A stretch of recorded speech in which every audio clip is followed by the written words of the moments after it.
Todos necesitamos dos cosas en la vida: sentirnos aceptados y pertenecer.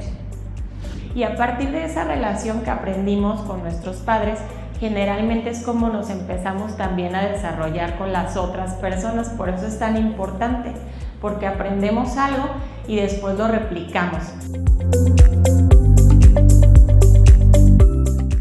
Educarnos para el amor nos permite aprender habilidades para establecer relaciones sanas y satisfactorias.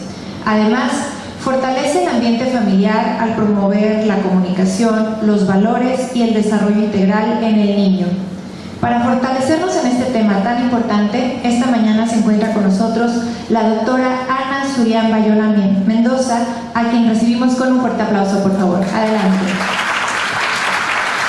Doctora Ana Surian Bayona Mendoza, médico cirujano por la UGED, especialista en psiquiatría por el Tecnológico de Monterrey, certificada en el Consejo Nacional de Psiquiatría, maestra en Administración de Hospitales, diplomada en Tanatología por la Universidad Iberoamericana, subdirectora del Hospital de Salud Mental 2019-2024. Actualmente, médico adscrito al Instituto de Salud Mental de Durango y en práctica privada.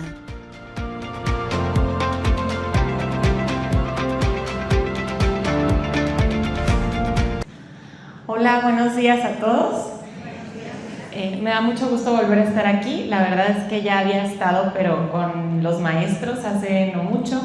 Tenía la oportunidad de que también la licenciada Clara, que pues ya no está en el equipo de psicólogos, me invitara. En esta ocasión, pues Iraís me hizo la invitación de nuevo. Creo que están iniciando su ciclo de diálogos de café de nuevo. Yo ya había estado hace mucho tiempo también, pero en la pandemia, y era en una capilla muy bonita que tienen, no sé por dónde, por aquí. Pero la verdad es que creo que siempre compartir un poquito de la experiencia, a lo mejor de la aprendida en teoría, pero también como experiencia propia, siempre ayuda. Pero yo también creo que a mí me gusta como participar, porque uno siempre también comparte experiencias, por ejemplo con ustedes, porque aparte de venir hoy en el tema de la salud mental, porque eso es a lo que yo me dedico en este momento, pues también soy mamá, también soy hija, también soy esposa, también traigo a mi hijo corriendo a la escuela tarde. Entonces son cosas que uno normalmente vive, y yo en lo personal les confieso de verdad que con mucha frecuencia me siento a veces muy perdida, porque cuando las emociones nos invaden en el día a día, y a veces tenemos pues ciertas experiencias o conocimientos o como le queramos llamar, no significa que tengamos todo bajo control, ni significa que tampoco en ocasiones pues tenemos retos bien grandes como seres humanos que afrontar, y que ahorita la verdad es que tengamos la edad que tengamos, hay cosas que no cambian, ¿sí? O sea, que son esencia en el ser humano, y que pues a través de quizás cientos o miles de años, pues a veces en muchas cosas seguimos necesitando lo mismo, ¿sí? Entonces me invitaron a participar con un tema que yo creo que, bueno, sí aplica para los niños. En particular, yo soy psiquiatra, obviamente en mi formación vemos también de todas las edades el desarrollo del ser humano, pero también hay colegas muy buenos y equipo que yo tengo de trabajo que se dedican específicamente a ver situaciones en la infancia y la adolescencia.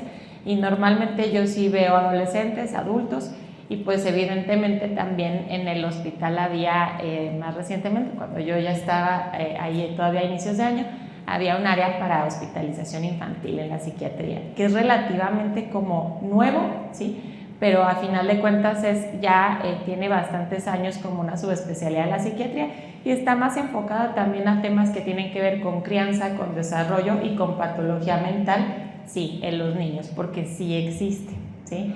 Y mientras más se detecte a una edad más temprana, porque más de la mitad de los trastornos mentales aparecen desde la infancia. No quiere decir que un día nos hicimos adultos y un día me dio una crisis de ansiedad y ya aquí empieza, como decimos en medicina, el padecimiento actual, ¿sí? Creo que siempre hay una evolución distinta, y también en diferentes edades se manifiesta de una manera algo distinta. Entonces, bueno, vamos a hablar un poquito de todo, porque les decía que los conocimientos que tenemos ancestralmente pues surgieron de necesidades que hemos tenido siempre. Y hubo un personaje que ustedes, algunos ya lo identificaron, ¿verdad? Realmente los griegos creo que tenían un conocimiento que pues hasta la fecha lo seguimos utilizando.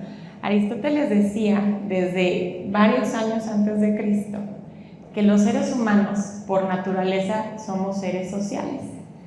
Y hasta la fecha de verdad creo que esto es nuestro principio y también nuestro final, porque nosotros a lo largo de nuestra vida nacemos en un contexto social y nos desarrollamos en un contexto social. Entonces esto sigue aplicando después de tantos años que han pasado, pues miles de años podríamos decir, seguimos estando aquí, en este punto de partida. Y bueno, normalmente, y digo normalmente porque de todas maneras es como el común denominador, más o menos, pero nacemos y crecemos acompañados, ¿sí? Bajo el cuidado y cercanía, normalmente, de nuestra familia, digo porque pues hay situaciones excepcionales, ¿verdad? Que es nuestro círculo más cercano. Entonces ya después que crecemos, empezamos a diversificar y a agrandar nuestro círculo, conociendo el mundo a través de la experiencia compartida, pero también ya desde niños empezamos a crear nuestra propia percepción. Y entonces, y aquí le pongo entre comillas porque es bien curioso, ¿verdad? Decimos que ya empezamos a realizar elecciones propias. Y digo propias porque también como adultos, ¿cuántas de nuestras elecciones realmente son una convicción 100% propia? ¿Sí? A veces son de lo que creemos que está bien porque me dijo mi mamá, mi abuelita, mi tío, y en realidad eso es lo que es bueno y es lo que hay que hacer y elegimos, pues sí, con voluntad. Sin embargo, también todos necesitamos crecer bajo esto que le llaman en el desarrollo, pues la confianza básica, ¿verdad?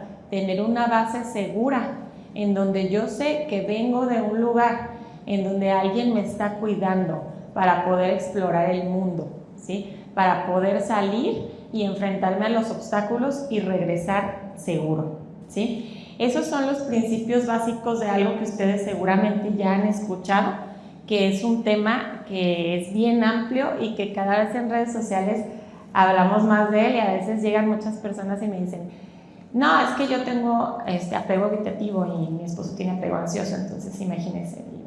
Okay, es curioso porque ya hablamos más del tema, pero el apego sí es algo bastante importante en el desarrollo de los seres humanos.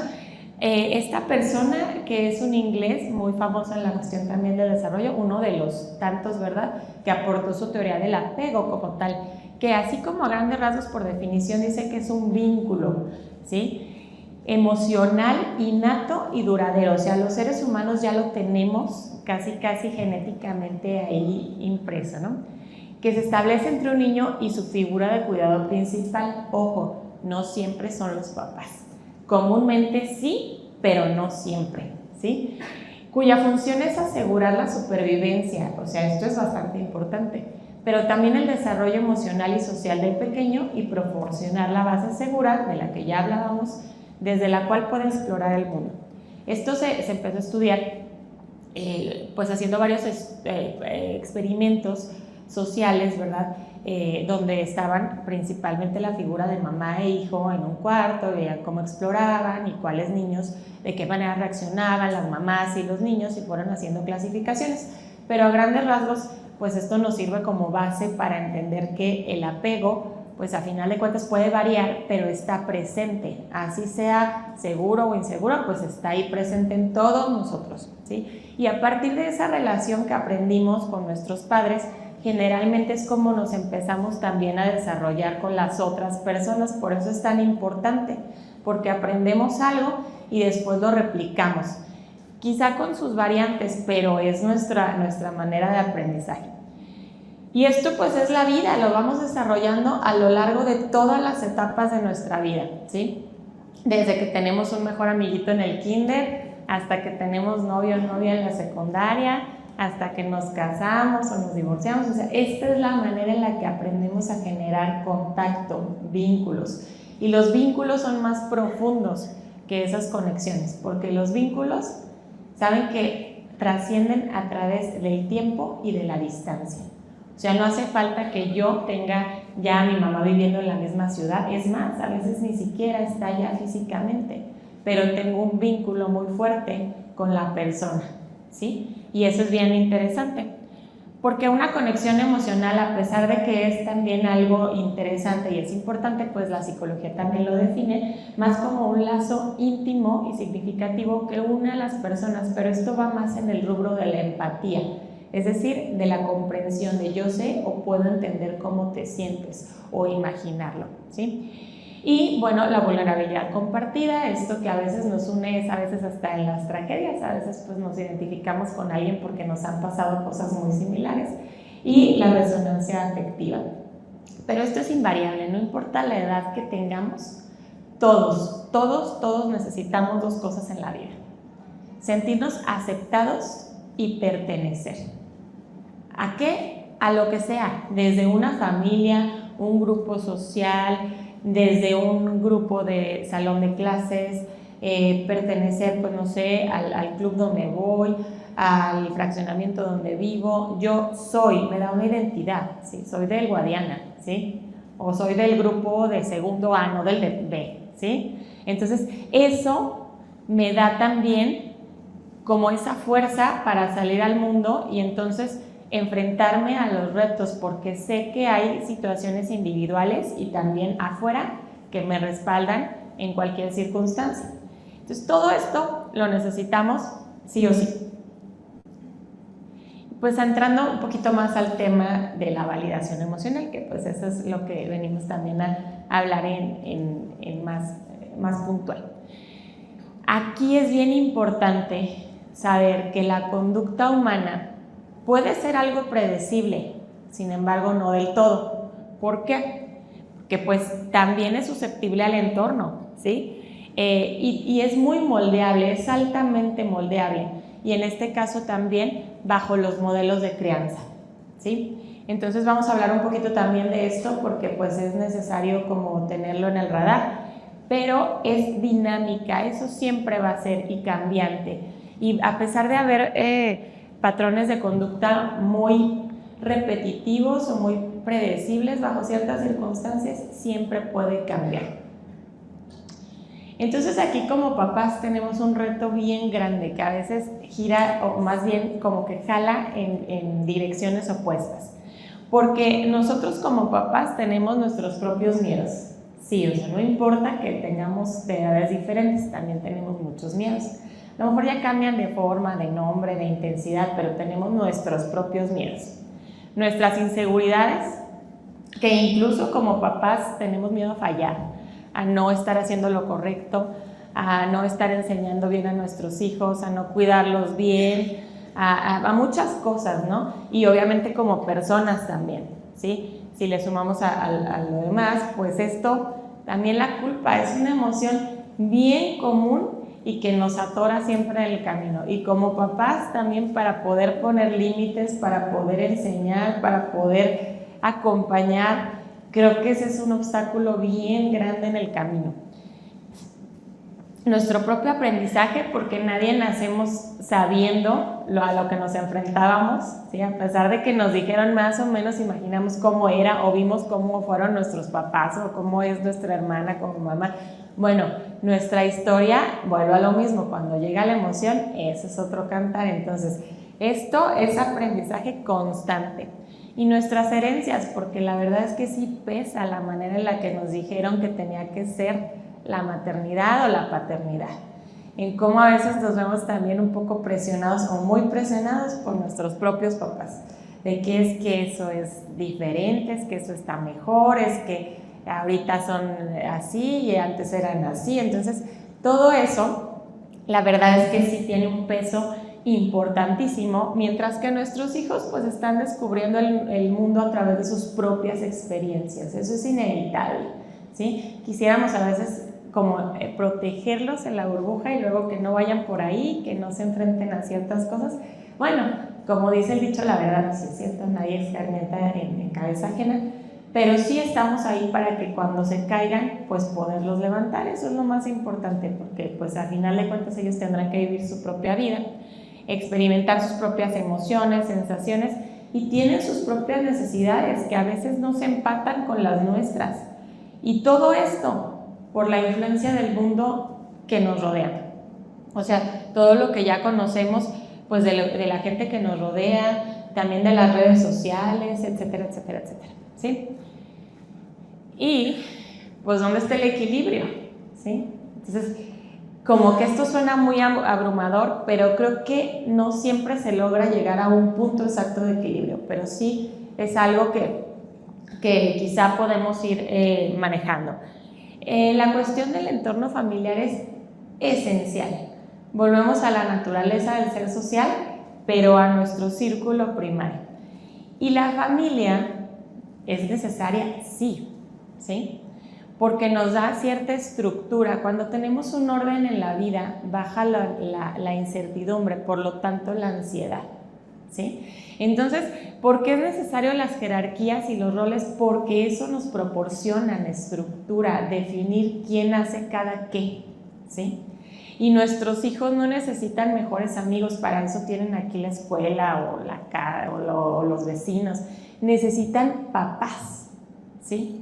Porque nosotros sí podemos tener esa comunicación, ese divertirnos con ellos, enseñarles cosas. Somos un poquito de todos, pero nunca dejamos de ser los papás, porque papás nada más van a tener unos, y amigos pueden seleccionar tener muchos. Maestros van a tener infinidad, sí es cierto, pero papás solo nos tienen a nosotros más bien que mal, porque para ellos siempre seremos los mejores papás del mundo, aunque digan que no, sí, que somos los únicos aparte. Entonces, pues necesitamos tener esto para generar estabilidad en una casa, ¿sí? Figuras de autoridad. A veces no necesariamente somos los papás, a veces son los abuelitos, ¿sí? O sea, depende de también quién nos ayuda a cuidarlos y cómo le hacemos, y bueno, pues la dinámica de la familia. Pues la figura de autoridad es esencial, sea quien sea. Y debe de haber esta comunicación asertiva y fluida, porque la verdad es que es bien difícil. O sea, depende de la edad, pues también hay maneras de comunicarnos, ¿verdad? Hay detalles que un niño a lo mejor de preescolar no va a entender y no debe de saber que uno de secundaria, ¿no? Pero la verdad es que sí debe de fluir, sentir que yo puedo también ser escuchado, no nada más de, pues porque yo digo ya, ¿sí? Y me vas a escuchar y punto, ¿sí? Entonces eso también, pues es importante. ¿Cómo se define una figura de autoridad? Bueno, normalmente en la casa le llamamos esposas. No se crean, no sé. Esta plática no sé. Es específicamente, caballeros, ¿sí? Es el carácter o representación de una persona. Aquí dicen, fíjese bien interesante, por su empleo, mérito o nacimiento, ¿sí? Que le confiere un poder para influenciar, o sea, es influencia en otro, ¿sí? Los padres, al ser los fundadores de la familia, normalmente tienen esta responsabilidad, y es importante para los niños identificar como tal que así lo es, ¿sí? Y aquí, salud, pues cómo establecer este reconocimiento con las normas de funcionamiento, ¿sí? Se tienen que saber, o sea, yo no puedo a veces regañar a alguien porque pues no sabía que en esto no estaba permitido. Tiene que haber normas muy claras, ¿sí? Consenso entre quienes ejercen la autoridad, es decir, no entre la hija y la mamá, y luego el papá ya le avisan, o pídele a tu mamá y a tu papá. Es como estamos en el mismo escalón, y entonces ya nosotros lo vemos, aunque a veces no nos ponemos bien de acuerdo, pero somos un mismo frente, y luego ya después la negociación baja, ¿sí? Cumplir y hacer cumplir las normas. Esto a veces se nos dificulta mucho, ¿verdad? Porque pues sí somos buenos para poder decir, no, esto así, así, así, pero a veces nosotros con nuestras acciones vamos en otro lado. Y aceptar sobre todo también las consecuencias que derivan de cuando no se cumplen las normas es importante.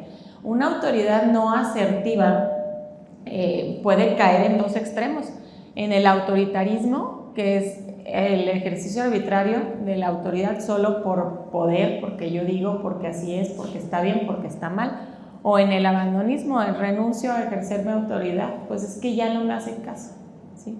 Pues es que ya que haga lo que quiera, pues al final da igual, o sea, ya siempre ha sido así, ¿sí? Y las consecuencias negativas pueden ser que en los hijos sea el reto constante a la autoridad, la que sea, ¿sí? O la sumisión absoluta, que también es muy triste, ¿sí? Entonces, hablando de la crianza específicamente, pues esta es la orientación de los padres o cuidadores que van a incidir en la supervivencia, bienestar o aprendizaje, ¿verdad?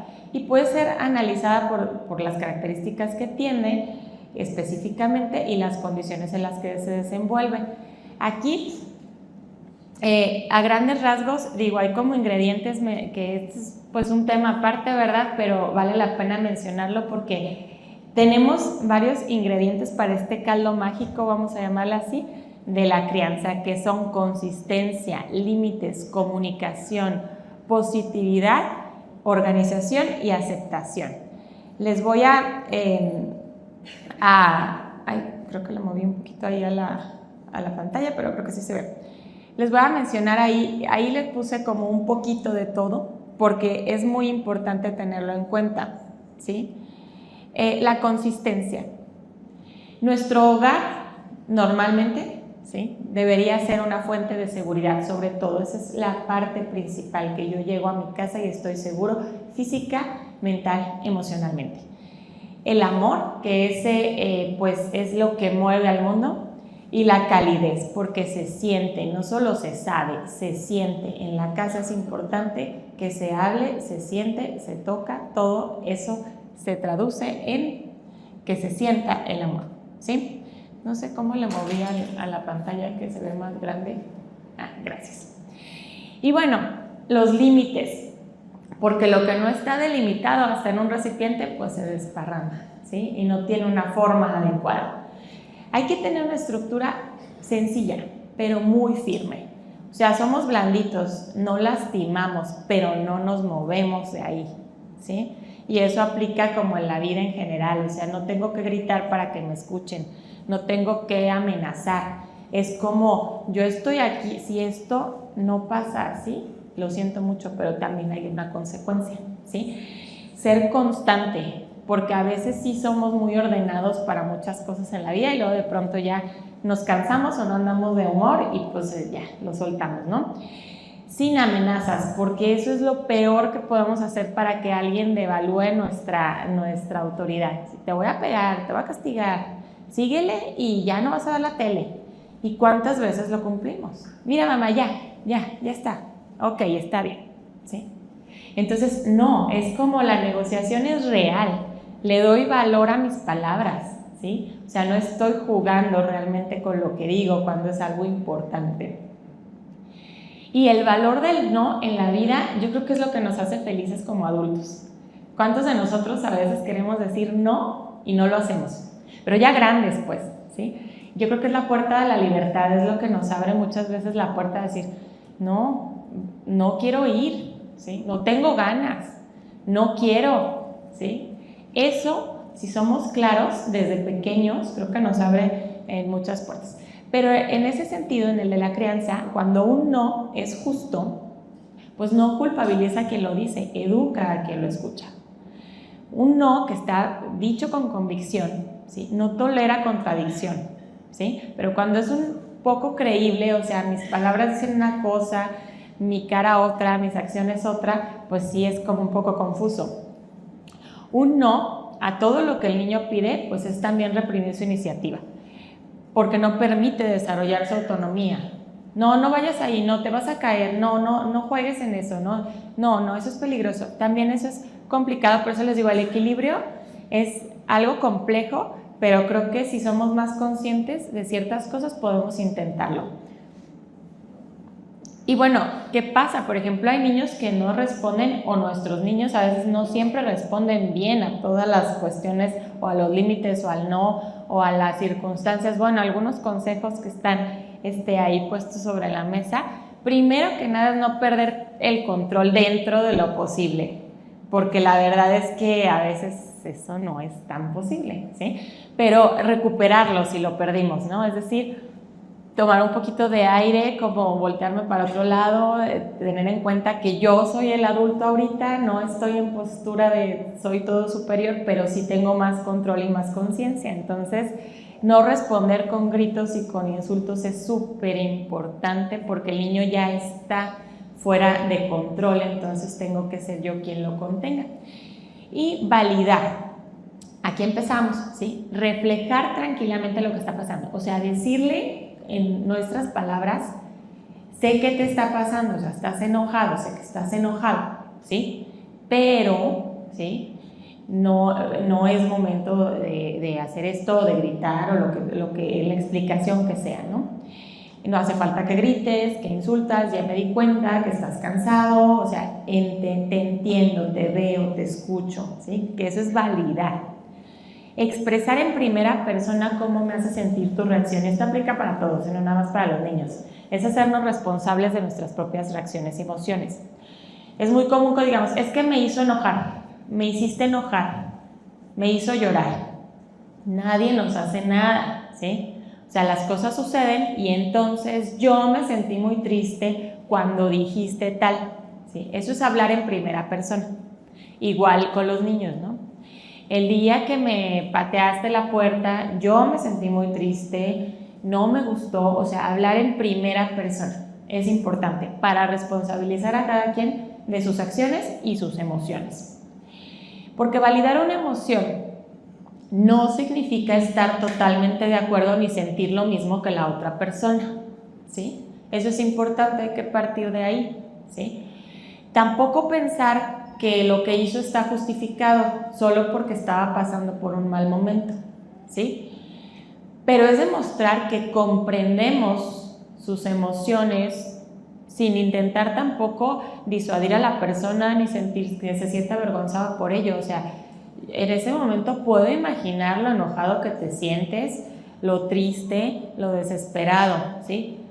No estoy de acuerdo, a lo mejor yo no sentiría lo mismo, a lo mejor yo no lo haría igual, pero yo veo en ti lo que está pasando, no estás siendo ignorado, no pasas desapercibido, eso es validar. Y la validación emocional se da a través de reconocer y aceptar la experiencia interna, ¿sí? Primero tengo que saber cuáles son las emociones, sí, parece broma, pero en ocasiones no sabemos identificar emociones o no queremos nombrarlas porque suena feo decir que estoy enojado, ¿sí? Y entonces decimos, ¿cómo estás? Bien.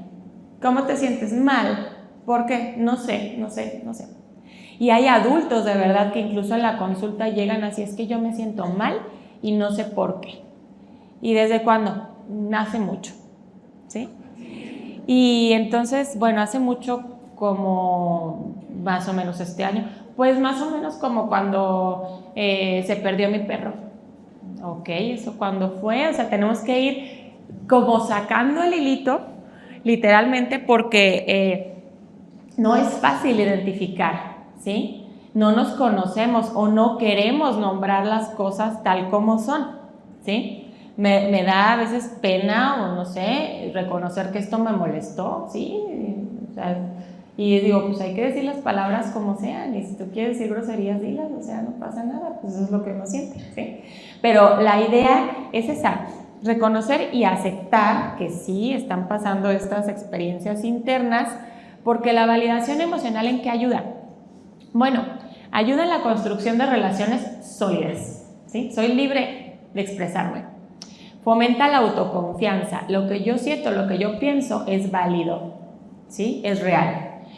Mejora el bienestar general y fortalece nuestras conexiones internas y externas, ¿sí? Yo, a través de mis emociones, pues también soy un ser humano que piensa, que siente que es libre de hacerlo y también reconozco en el otro estas necesidades. Y tener un sentido sólido de identidad. Desde pequeñitos empezamos a entender que lo que nos pasa es aceptable, que lo podemos modificar y que esto es bien válido, ¿sí? Y la validación emocional se ve así. No es cierto. Creo que más que nada se ve así, es decir, nosotros prestamos atención y respondemos de manera reflexiva, ¿sí? O sea, empezamos a expresarle al otro lo que vemos, ¿sí? Reconocemos y nombramos lo que está sintiendo. A veces les digo, las personas y más a veces ciertas edades no sabemos decir que eso que siento, más que tristeza es enojo o al revés o un poquito de las dos. Entonces tenemos que nombrarlo, ¿sí? ¿Estás enojado? ¿Sí? ¿O estás triste y enojado? Y empezar a darle nombre, ¿sí? Expresar comprensión y cuidado, ¿sí? O sea, comprendo que te sientas así, yo lamento que estés tan triste, o sea, esto es importante. Aceptar sin juzgar ni criticar. Cuando nosotros juzgamos a alguien ya le cerramos la puerta a lo que sea que vaya a suceder. Ojo, no estoy diciendo que estemos de acuerdo, pero escuchar a alguien antes de dar un comentario o de poner la cara así como, ¿sí? Eso es juzgar, ya le cerramos la puerta a lo que sea que vaya a pasar después, a lo que sea que vaya a decir la otra persona. Ya no podemos comunicarnos, ¿sí? Y los juicios normalmente tienen una base personal y moral, ¿sí? Entonces están calificados todo en es bueno o es malo, y ya no quiero saber de eso, ¿sí? Y entonces, no interrumpir, eso es bien importante. Estamos bien acostumbrados a, ay, pero es que mira, entonces interrumpimos constantemente, no escuchamos tanto. Hacer saber que las emociones son válidas, la que sea, ¿sí? Es válido que te sientas así, aunque después podemos hacer también alguna aportación. No minimizamos, ¿sí? No es, voy a decir algo que por experiencia me ha pasado, ¿no? Porque luego de pronto no es tampoco juzgar mucho, pero los hombres son más prácticos que nosotros y a veces nuestra solución es así como decir, bueno, pero estuvo peor lo que le pasó a fulanita, ¿no? Y es que cuando yo era chico, no, hombre, ahí sí estaba feo porque mi papá, y luego ya la historia, ¿no? Entonces ya cortó la comunicación. O muchas de nosotras también empezamos como a hablar de otros temas que nada tienen que ver. Y entonces ya le damos una vuelta a esta situación donde ya no estamos validando, estamos interrumpiendo, comparando, por lo tanto, minimizando, ¿sí? Y hay que darle tiempo para procesarlo. A veces no necesitamos solucionar, como decimos ahora sí las mujeres, el problema ahorita, quiero hablar ya, y ahorita se soluciona y nadie sale de esta casa hasta que se solucione, ¿sí? No, hay que dar tiempo, ¿sí? Porque es bien válido saber si alguien no quiere hablar ahorita, si alguien no quiere decir nada o no quiere arreglar nada, se vale, ¿sí? Pero es importante comprenderlo y luego tolerarlo. Y bueno, la comunicación debe de ser siempre coherente, pues sí, porque tenemos que ir en el mismo camino, directa. A veces decimos, ¿cómo le digo esto? Pues así como es. Claro que uno podrá usar palabras más, palabras menos y encontrar el momento ideal, pero yo creo que la comunicación más directa es lo mejor. En ocasiones no tiene que, bueno, voy a buscar que saque el tema y luego le digo. No, a veces hay que precisamente hacer lo contrario. No cuando estamos discutiendo, no cuando estamos enojados, es volver y decir de nuevo, oye, ¿sabes qué? Me quedé pensando el otro día que sucedió esto y empezar la plática, ¿sí? Porque si no, pues no se da nunca. Asertividad, pues habla de firmeza, seguridad y respeto, ¿sí? No es como yo soy bien directote y digo las cosas así y ni modo, ¿sí? Eso no es ser asertivo, ¿sí? Al contrario, puede ser una manera de agresión también indirecta, pero ser asertivo requiere sí ser directo y firme, pero también ser muy cuidadoso. ¿Con quién? Con las emociones de los demás, ¿sí? Y entonces sí llego al mensaje, pero por una vía más segura. Y bueno, hay que siempre dar estímulos positivos. Esto también se trata de validar a la persona, porque es dar palabras de confianza, señalar lo que se hace bien, es bien importante siempre. Y las frases más positivas. Esto de invalidar es bien común. Ya vas a empezar, no te quejes. Por eso vas a llorar. Cuando de veras estés llorar ya no vas a tener lágrimas. A mí sí me aplicaban esa. Decía, qué exagerado eres, ¿verdad? No tienes motivos para estar así. Déjate pego para que ahora sí tengas una razón para llorar, ¿verdad? Hay gente que está peor y los niños de África y no sé qué. Digo, es que sí se nos aplicaban esa. Pero a mí, digo, pero pues eso a mi emoción ahorita no resuena, pues, o sea, yo lo puedo entender, pero no lo estoy sintiendo, ¿sí? Entonces ahí es donde esa desconexión, pues no permite que lleguen los mensajes. Entonces, es válido todo, fíjense bien, todo lo que siento y lo que pienso es válido. No hay emociones ni buenas ni malas. Eso sí hay que tenerlo bien en claro, porque las emociones son emociones, punto, ¿sí? Y todos las sentimos. Yo les digo, es así como que aquí levante la mano quien no vaya al baño, pues es imposible, ¿sí? Entonces hay que saber que todos hemos sentido todas las emociones aunque las neguemos, o aunque no nos guste sentirlas, pero son válidas y son reales. Sin embargo, a pesar de sentir todas y cada una de ellas, yo, eso sí, es empezar a tener control emocional. Puedo regular la intensidad y la frecuencia de cada una de ellas cuando lleguen ahí. Para eso hay que tener conciencia plena y haber pasado quizá por un proceso pues, de buena terapia o de buen aprendizaje, que se logra con el tiempo, pero sí se puede. Las emociones son temporales, así como las circunstancias. Por lo tanto, son válidas y correctas. Y bueno, una familia que se maneje siempre en orden y disciplina puede ayudar también mucho esto de las figuras de autoridad. Rutinas, siempre desde pequeñitos tener rutinas. ¿Qué pasa? Nos da estabilidad. Sabemos que sigue, ¿sí? Que después de bañarme sigue dormir. Y así en la vida vamos empezando a tener un poquito más de certeza, a pesar de lo impredecible que puede llegar a ser la vida ya después, ¿no? Reglas claras y la disciplina, porque esto es bien importante. La disciplina va más allá de estándares de calidad, ¿sí? Es un compromiso que nosotros incluso como adultos, yo admiro mucho a la gente que de verdad la tiene, ¿sí? Porque a mí me gustaría tenerla en algún momento de la vida. Creo que tener estas cualidades, ¿verdad? Decidir primero quién queremos ser, identificar mis distracciones, ser constante pero no perfecto, fíjense bien ahí, constante, ¿sí? Crear hábitos, no excusas. Invertir en lo importante, priorizar, aunque no tenga ganas. Eso suena bien interesante porque pues nos movemos por las ganas, ¿sí? Siempre. Y liberarme del impulso fácil, porque pues es más fácil estar yo acostado a las 6 de la mañana que estar en el gimnasio, ¿verdad? Implementar antes de opinar alguna capacidad de tener ese freno, ¿verdad? No negociar con mi enfoque y avanzar todos los días, aunque sea poquito, es lento pero constante. La constancia es un primo hermano aquí de esto, porque normalmente la disciplina tarde o temprano vence al talento, y sí, porque nosotros, el que tiene esa fortaleza, pues logra lo que quiere en la vida, ¿sí? Y a nuestros hijos yo creo que hay que empezar a empujarles por ese camino. A veces hay que aceptar a nuestros hijos como son, no como nos hubiera gustado que fueran. Y esa realidad pues la tenemos todos, ¿no? Porque a veces comparamos mucho o tenemos expectativas, pero nuestros hijos son perfectos y nosotros como papás también, ¿sí? Para ellos siempre seremos los mejores del mundo. Entonces, pues es importante también dentro de esto planear acciones, hacer que las consecuencias de los actos pues estén presentes, evitar perder el control, y se rechazan siempre a las conductas, no a las personas, ¿sí? Entonces aquí es bien importante, porque estoy hablando de no me gustó eso que hiciste, no de que no te quiero, ¿sí? Eres malo, ¿sí? No, eso que hiciste estuvo mal, ¿sí? Eso que dijiste no estuvo bien. Sin embargo, no te califico por hechos aislados o por conductas constantes. ¿Cuáles son las emociones frenos para nosotros como papás?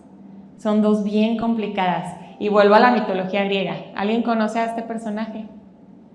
Se llama el mito de Sísifo, ¿sí? Que estaba condenado a cargar una piedra a la montaña todos los días de su vida, y cuando llegaba casi a la cima, la dejaba caer y tenía que empezar de nuevo, ¿sí? Y vuelvo a lo mismo, miles de años atrás, y estamos donde mismo. A veces hacemos todo un día y se nos va, ¿sí? ¿Por qué? Porque nos frenamos por el miedo o por la culpa, ¿sí? Y esto nos paraliza en la vida en general, y más también cuando se trata de actuar o de tomar decisiones con personas que nos importan. Y bueno, sin importar el género, la edad, la ocupación, la raza, la condición social, económica, esto que nosotros tenemos ahorita lo necesitamos, ¿sí? Necesitamos saber que nos ven, que nos escuchan, que nos quieren, Todos lo queremos, aunque no lo digamos, ¿sí? Lo sentimos y lo necesitamos. Eso no importa la edad que tengamos, eso lo necesitamos y lo queremos. A veces no lo decimos y podemos pensar que mi abuelito, que ya tiene 80 años y nunca me ha dado un abrazo, no necesita sentirse querido. No es cierto, ¿sí? O sea, todos tenemos en nuestra naturaleza eso que finalmente es muy importante. Si tan solo como humanos volviéramos a lo básico, a activar nuestros sentidos, ganaríamos mucho. Observar, escuchar, sentir. Eso incluso salva vidas.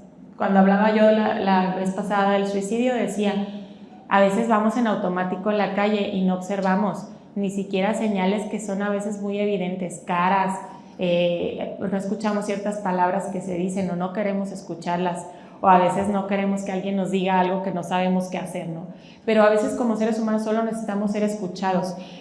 Activar nuestra percepción o nuestra intuición hace mucho que dejamos de hacerlo. Conforme crecemos, vamos silenciando esta parte y nos grita. Y a veces también jalamos en sentido contrario y aparece la ansiedad. Pensamos y queremos algo y actuamos diferente. Y al final somos nosotros los responsables y nos enojamos porque estamos haciendo lo que no queríamos hacer, ¿sí? Entonces esto es volver a lo básico. Si entendiéramos más a los otros y toleráramos más, quizá el mundo sería muy distinto, ¿sí? Al menos no juzgáramos tanto. ¿Y qué tan incondicionales somos? En ocasiones no mucho. Si alguien deja de hacer algo que consideramos correcto, o que nos lastimó, o que no nos gusta, ¿realmente le seguimos dando nuestro apoyo, nuestra cercanía, nuestra compañía? No lo sé. Tendremos que cuestionárnoslo, ¿sí? Porque en ocasiones está muy difícil no dejarse llevar por las emociones.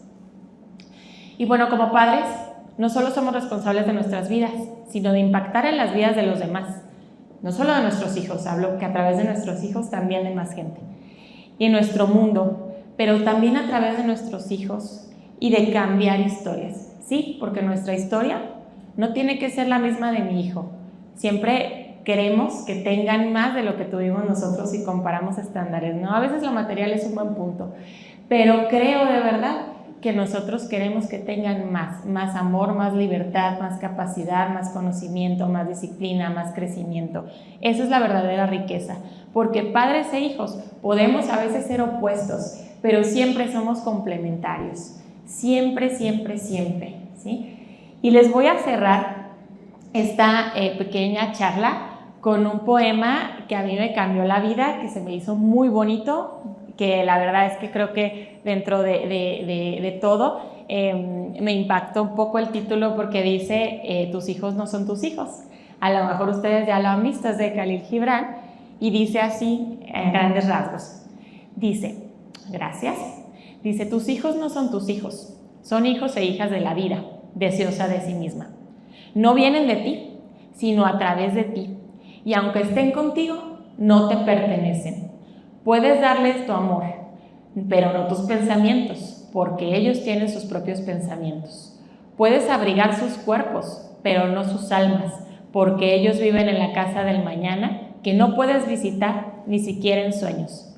Puedes esforzarte en ser como ellos, pero no procures hacerles semejantes a ti, porque la vida no retrocede ni se detiene en el ayer.